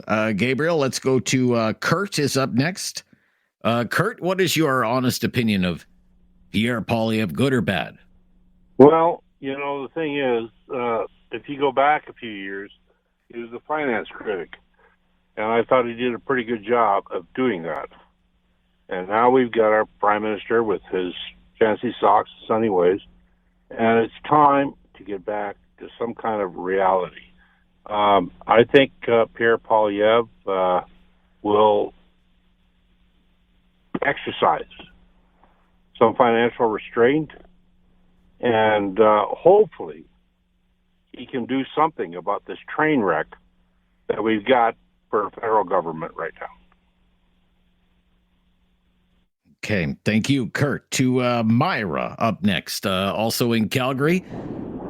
Again, your honest opinion of Pierre Poilievre, good or bad? Myra, share your opinion here. Go ahead, you're on the air. What is your opinion? Hi there. He could be good or bad, but it all comes down to who do we have right now, right? Who do we have to choose from? So out of all the leaders that we have right now, I think he's probably the only one that can, as the previous caller said, do something with the mess that the country is in right now. It's going to be tough in the beginning because they will have to deal with deficit and bring it back to where it should be after what Liberals left for us. But I really hope he can do it. And again, it's not about him. It's not an individual. It's a party. And the party overall is, if you look at the stats, unemployment rates and, cost of living and everything, when Conservatives were in power, it was much better than what it is now. We've never been in the situation economically and, overall in this country has never been in like this bad of ways than it is now. So I really hope people actually vote for him and they remember what's been happening for past 10 years. We can't afford to do that again, or we can't afford Liberals anymore, or even NDP. NDP was in bed with Liberals for 10 years. They didn't do much. So, Conservatives are our only choice. Okay. I think those other two parties, the Liberals and the New Democrats, would say, well, what about things like dental care? And what about things like pharmacare? And what about things like school meal programs, for example? All of these programs, $10 a day childcare, all of these programs that are aimed to make your life better. What about that? But you know what happens, right? Like, so I own the small businesses and stuff.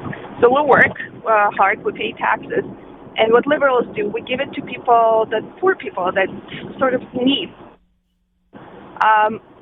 I try to hire people. I post a position. There are 100 resumes. I call them back, and they say, "Oh, we just applied because we want to get EI or the benefits." So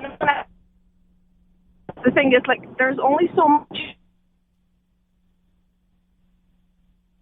Okay, Myra, having problems with your phone there. So I'm going to move along. In fact, I'm going to stop here.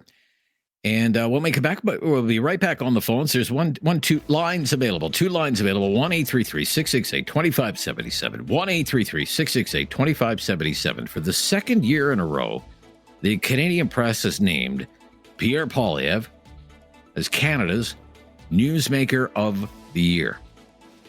This will be the last time I ask you for your honest opinion of this person who, if there was an election today, all the polls suggest he would become the prime minister and he would lead a massive conservative majority government. So what's your honest opinion of the man, good or bad? Share your thoughts here on Talkback on News Radio. Have something on your mind you want everyone to know? Call now. Hello. 1-833-668-2577. It's Talkback on Now You Know with Rob Snow. What is your honest opinion of Pierre Poilievre, good or bad? For the second year in a row, he's been named Canada's Newsmaker of the Year by the Canadian Press. 1-833-668-2577. Dave in Halifax is up next. What's your opinion of the man? Dave? Hey, Rob. How you doing today? I'm good, Dave. What's your opinion of Pierre Poilievre? Yeah, so Pierre, I got to see 3 times to speak, and I got to say he's a true Canadian. The next day, the Canadian flag went up at the end of the driveway. He's that powerful. He's a critical thinker. He'll define the problem, he'll implement it immediately, and get us out of this absolute mess caused by Trudeau the last 9 years. This business about the post-national state nonsense is absolutely eroding this country. We need to bring Canada back Get rid of all this wokeism and bureaucracy and government waste and start firing in all cylinders again. Trump is coming out huge. He's coming out big. He's making deals. We got nothing going right now. The dollar's tanking. Everybody I know is converting all their Canadian cash to U.S. dollars right now. It's that bad. I just finished converting a large chunk of Canadian dollars to U.S. just because I know it's going to go downhill in January. Parliament is not even going to be returned, and Trump is going to be in power. We're in that bad a state right now in this country. Yeah. Yeah. I mean, that doesn't stop, say, Mr. Trudeau from, trying to do some kind of deal with Donald Trump or negotiations happening with diplomats behind the scenes. This is the problem we have, Rob. The guy is not respected in the world right now, and he has to go and just sit there acting like a king and not step down is an absolute disgrace to this country. And we got to start speaking up as Canadians, or this country will never be able to rebound from this. It's that bad. Okay. All right. Thank you. Thank you. Good to hear from you and get your opinion on Pierre Poilievre, again named the Newsmaker of the Year by the Canadian Press. Rob is in Cambridge. Rob. Hello, Rob. You're on the air. What's your opinion of Pierre Poilievre? Good or bad? Good or bad? I have a saying I've always gone by, and I don't know. I always say talk is cheap. Takes money to buy whiskey. And you know what? It's easy to stand there and he's opposition and to go on and what he'd do this and he'd do that and so if he's going to get us all out of this mess, what cuts are all us Canadians prepared to undertake? And there's really no platform, and I see people ready to run and vote in the devil that we don't know compared to the devil that we do know. And it'll be like Ontario at first when Premier Ford got voted in and all the protests, hey, people didn't want these cuts and didn't want this, but nothing was ever mentioned. So, the man he has excellent taste how he gets his point across and makes you think.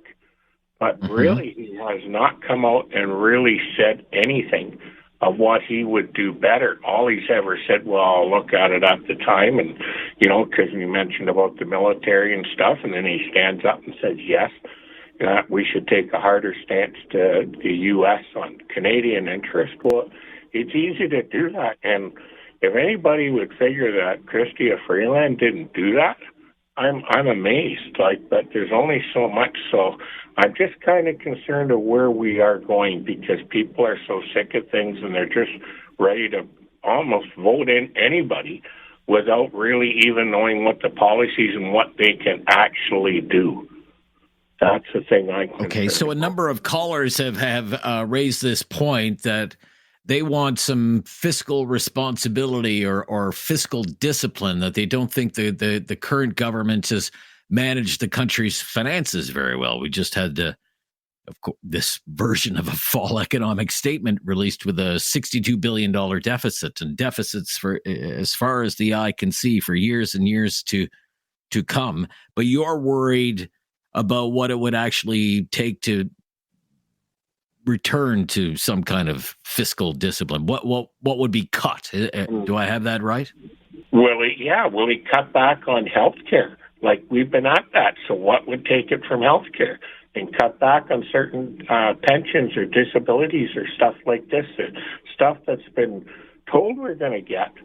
Are we not going to? Are we going to lose it? Are we going to start, it's going to have to, if we're all tired of this and we're all sick of this, and he's going to get, cut spending and try to get us back, it's got to come from somewhere, and he's not going to take the fall himself. He's not going to say, I'm going to work 2 or 3 years pro bono. It's going to come from deep cuts, and what will that be? Healthcare across the provinces? You know what? I could see that coming, or hospitals, and privatized hospitals. People got to think of this. I know we're in debt. Well, yeah, we are in debt, and there's no problems. If there's no questioning that we are. But the thing is, what are we ready to lose in the future? And we will be losing something because we're not going to We're not going to come out of this without losing something, and it's going to hurt everybody across the board. All right, Rob. Fair assessment. Thank you for sharing your opinion. I appreciate it.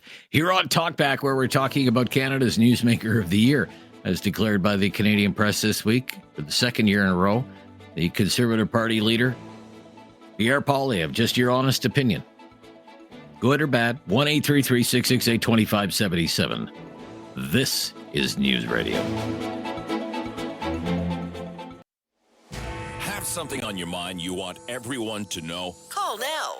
Hello. 1-833-668-2577. It's Talk Back on Now You Know with Rob Snow. Yes, it is. And just let me tell you, the U.S. Federal Reserve cut interest rates just moments ago, its trend-setting rate, by 25 basis points. And in the immediate aftermath of that on the currency market, the loonie took a big gap down. The Canadian dollar on the currency markets dropped about 40 basis points, down about 36 basis points right now. So it went from around 69.90 US, and now it's at around 69.5 cents US, 69.52 cents US. So, the Bank of Canada cut interest rates by 50 basis points, the so-called jumbo rate cut, second consecutive jumbo rate cut.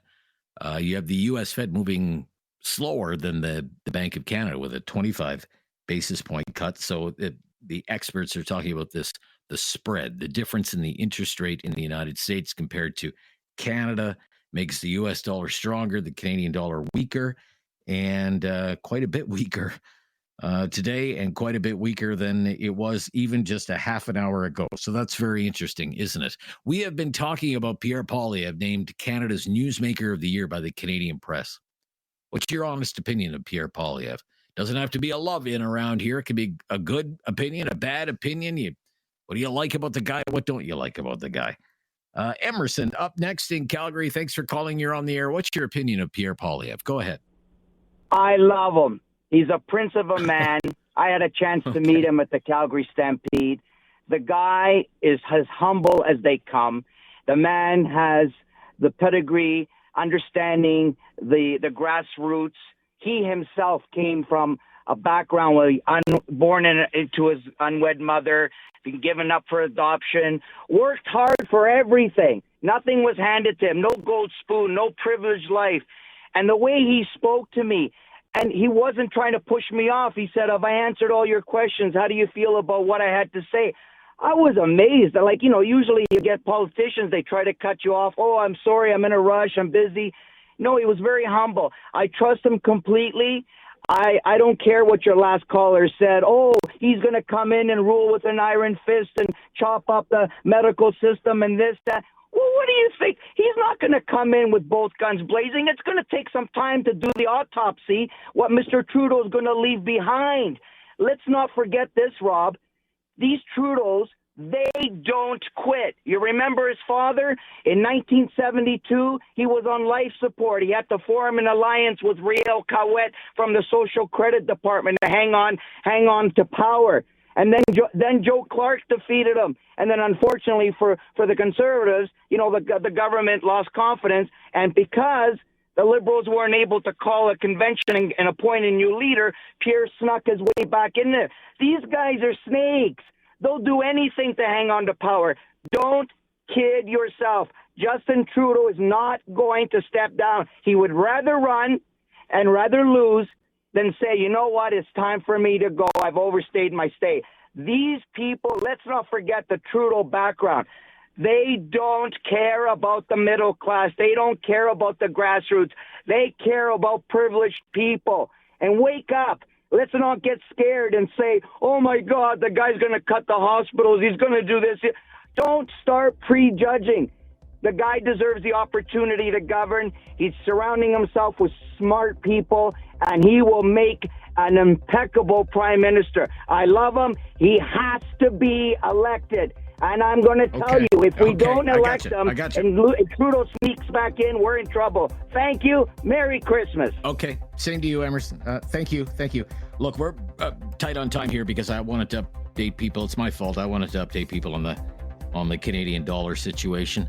It's been all over the news recently. Big gap down again today for our currency after the U.S. Fed rate decision. More on that coming up. This is News Radio. Have something on your mind you want everyone to know? Call now.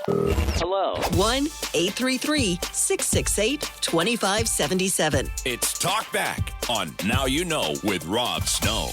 So this week, Pierre Poilievre was named Canada's Newsmaker of the Year by the Canadian Press for the second year in a row. What is your honest opinion of Pierre Poilievre? Good or bad? Let's go to Tom in Cambridge. You're up next, Tom. Go ahead, Tom. Oh boy, Rob. I don't like him. I don't like his persona. I don't like his attitude. I don't like his condescending tones. I'm tired of the catchphrases and the slogans. If he had so much common sense as the housing minister, how come he didn't react to the housing crisis when he was the housing minister from 2009 to 2015? He seems to have an answer for every problem but doesn't really have the solution to the problem. He has politicized everybody's misfortunes to his own benefit, from dumpster diving to lineups at the food banks and that. But he is the guy who received $5,000 in salary increases and didn't say, well, I took those salary increases and I donated them to the food banks because I know those people could use that money. Okay. And who else has? Who else has? Well, none of these people who took this money have said anything like that. This guy is not a patriot. He is self-serving. He threw Royal O'Toole under the bus for his own political agenda. And I just don't understand where he is the newsmaker. It must have been a slow news year in Canada this year because he's the opposition leader. He talks very well, times eloquently in that.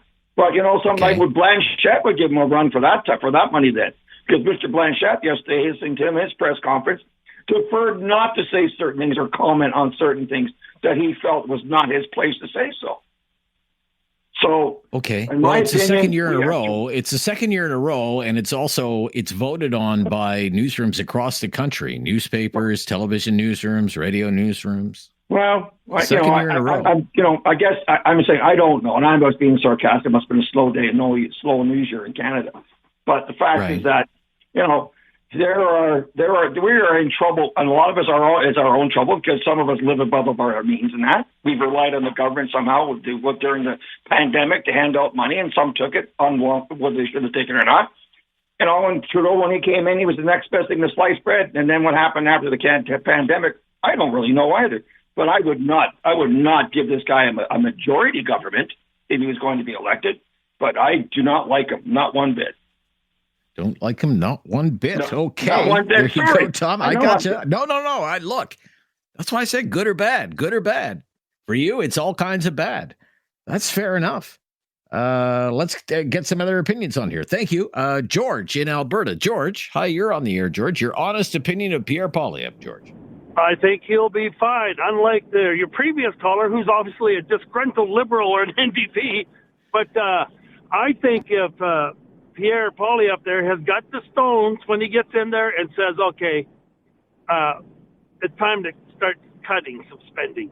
And he's got 100,000 brand new civil servants that they have hired since he took over. I just did a quick calculation. At a minimum of 100,000, that's too light. That's $10 billion. You sell the CBC, which I hope he does if he's got the stones. Sell the CBC. There's another, $1.5 billion gone, and then everybody makes the money if you sold all the buildings. And every gravy train that Trudeau's on, like the climate change crap and sending third world countries money to their despot dictators, there's another 20, 30 billion. The United Nations, 10, 15 billion. There's $500 billion you could cut. Okay. No more corporate welfare, especially to these green guys, because they're go broke and bankrupt and take our money. Okay, so you think Canada will be just fine, and that there, if you're looking for cuts, don't worry about health care or whatever the case might be. There's lots of other places you can cut. Is that what you're saying? Well, absolutely. As a matter of fact, the sooner that we have a separate, standalone private healthcare system, because healthcare is a sacred cash cow for the union, and that's all that is. There is so much waste, and there's so many managers that we don't need. They spend more in administration than do in healthcare. I mean, that's just got to stop. I'll give you a quick example. Here in Alberta, I hurt my knee, and I had to get an MRI. So I checked in with the doctor. The doctor says, okay, you phone the MRI guy. So I phoned him. If I went to the public system, it would have took me 6 to 7 months. That was in May, and they said, we might get you by Christmas. But I went and paid for a private one. Bang, I was in there 2 days later, had my stuff done, got in with a surgeon, and I had my surgery on my knee done because I could get to the MRI, private, and I got my surgery done. So if we did stuff like that, obviously we're doing stuff like that. I mean, you say, well, as soon as we have private options in healthcare, I think that horse is out of the barn already, George. Well, thank you. I want to take more of them. Okay.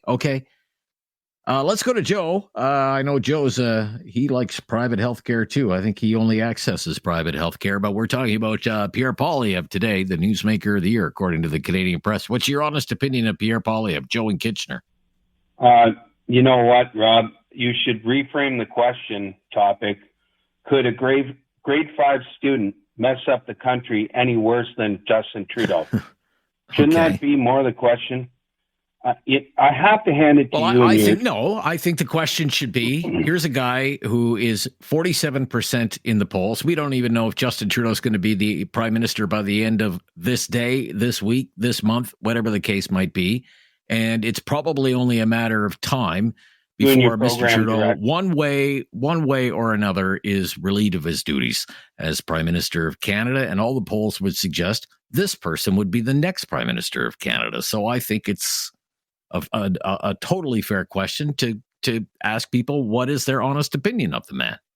Well, you've identified a special demographic. I'm not referring to all the callers, just some of them. And mini school bus comes to mind. And I don't know what it is with this question that's brought these people out. But Pierre Poilievre has more than a geography degree. He's well-spoken, calculated. I think he'll restore sanity to government, because how could you possibly screw it up any worse than Justin Trudeau? Okay. Well, maybe some people think the bar should be a bit higher than that, Joe. Well, he can't do any worse. Like, is that your selling point? Well, he can't be any worse. So low that the only way is up after Trudeau and it's the clown circus of the Liberals. You can only go up. Like, you just can't screw this up any worse than they have. So the question should be, could a grade 5 student screw it up any worse than Justin Trudeau? I had faith in Poilievre. Okay, Joe, I got you, Joe. I got you. But when it's the Joe and Kitchener show, you can come up with the questions. But it's not right now. Thank you. We'll move along. Phyllis, we'll get to your call next if you hang on the line. 1-833-668-2577. 1-833-668-2577. I'm Rob Snow. Let's talk back here on a Wednesday. Share your opinions, please. Good, the bad, what you like, what you don't like about Canada's Newsmaker of the Year. Once again, it is Pierre Poilievre. This is News Radio.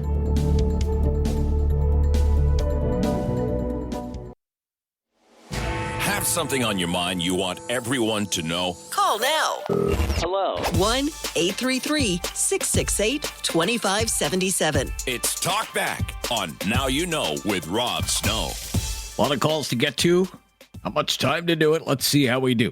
Let's go to Phyllis in Calgary and get Phyllis's honest opinion of Pierre Poilievre, Canada's Newsmaker of the Year. What's your honest opinion, good or bad? Give it to me, Phyllis.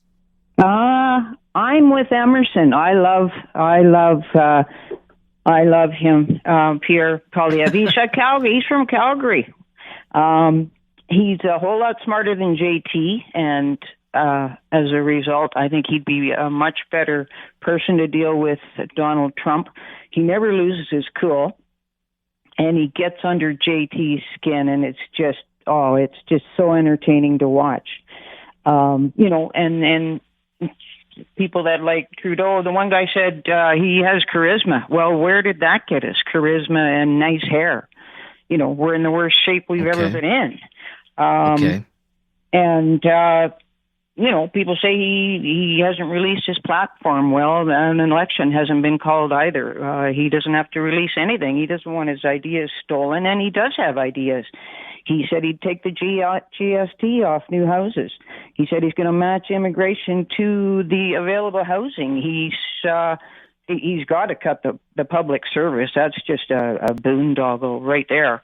So I think he's going to do a great job, and Calgary really needs a conservative, because we had, since 2014, we had the NDP Liberal trifecta. We had Rachel Notley got voted in 2014, brought in a carbon tax a year before we even had to have one. And then JT got voted in 2015. And Naheed Nenshi was Calgary's mayor. So we've had it rough for 10 years. We're due. All right. Okay, Phyllis. Phyllis says Calgary's due. Let's go to Bill. Bill's also in Calgary. Hi, Bill. Hey, how you doing, Rod? I'm good, Bill. Your honest opinion of Pierre Poilievre, please.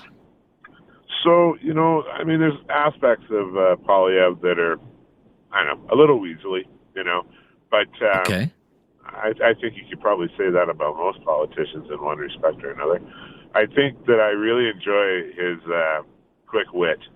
The guy is quick on his feet. And, he is. He's one of those guys that he reminds me of hanging out with my friends watching a football game, and we're all throwing verbal missiles at each other, right? He thinks fast on his feet. I think he's very good under pressure. And I think he'll make a decent prime minister. I worry that people have expectations for him that perhaps aren't realistic. Let's be realistic here. Trudeau's leaving behind a $700 billion deficit on top of what he inherited himself. And, we've seen all these shenanigans going on, and we have no idea how cooked the books really are, right? So I hope people don't have the expectation that Poilievre is going to come in and make like Jesus and walk on water sort of a thing, because I don't think that's going to happen. But I do think he's going to do some good things for us, and I think he's worthy of being Newsmaker of the Year. Well, certainly a classic political move when a new government takes over from an old government is, oh my gosh, we didn't know how bad it was.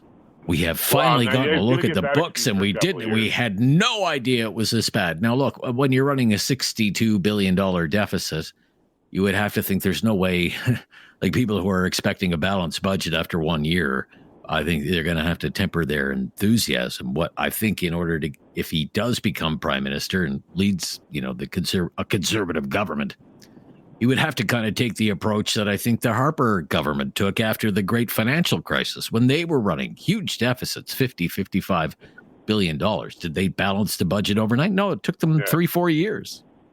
Right? Exactly. Yeah. That's right.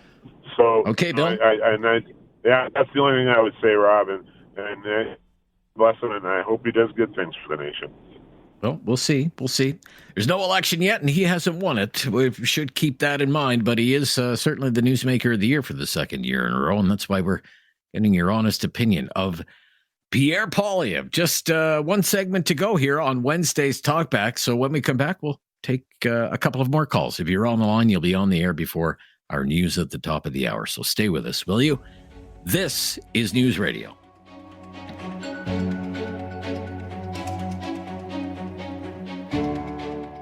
Have something on your mind you want everyone to know? Call now. Hello. 1-833-668-2577. It's Talk Back on Now You Know with Rob Snow. So lots of opinions today about Pierre Poilievre, leader of the Conservative Party, Newsmaker of the Year, according to the Canadian press. So we thought as the year 2024 approaches its end, we just gather your honest opinion of this person. What do you like about the guy? What don't you like about the guy? Steve in Calgary. Up next, Steve, you're on the air. Go ahead, Steve. Hi. What I like about him is he seems to be a lot more focused on Canada than Justin Trudeau. Like, Trudeau seems to want to be a world celebrity. Like, you quite often see him with that T-shirt that says global citizen, and he's always like he wants to be the big star in Davos and UN. Where Poilievre, I don't think he's going to be a real transformative person. He's probably not going to have a huge long legacy or anything, but he's going to be a really effective manager who's focused on Canada, as opposed to what we have now. Okay. Like I remember in school, like Pierre Trudeau, it's like, he gave us the Charter of Rights and Freedoms, these long-standing things that, the teachers all loved him for, but nobody remembered how bad the economy was then. And Stephen Harper didn't transform Canada, but he managed it very well, and I think that's what we're going to see with Poilievre. Okay. Very interesting. So he doesn't light your hair on fire, but you don't need to be excited to be satisfied? Yeah. Okay. I am wondering about like this line, Canada first. I wonder how that's going to go over, Canada first, whether are people going to embrace that, or is that something that is going to be a turnoff, I guess, for some people? Oh, I don't like the sound of that, Canada first. One other point I wanted to make, too, is I really hate when Trudeau goes out of his way to antagonize Trump and run him down. I don't see Poilievre running down Biden, even though they're on opposite ends of the spectrum. And, right. Trudeau often also, too, Ukraine needs our support, but we don't need to make a personal attack on, Russia all the time, too. They are, pretty darn close to us, Okay, I think And plus, how wise is it right now with this tariff threat? I mean, how wise is it now to be kind of slinging arrows in Trump's direction? Yeah, for sure. Thank you. I want to fit in one more call. Steve, good to hear from you. I believe it's Doug up next in Halifax, and the last call of the day. Doug. Hi there, Doug.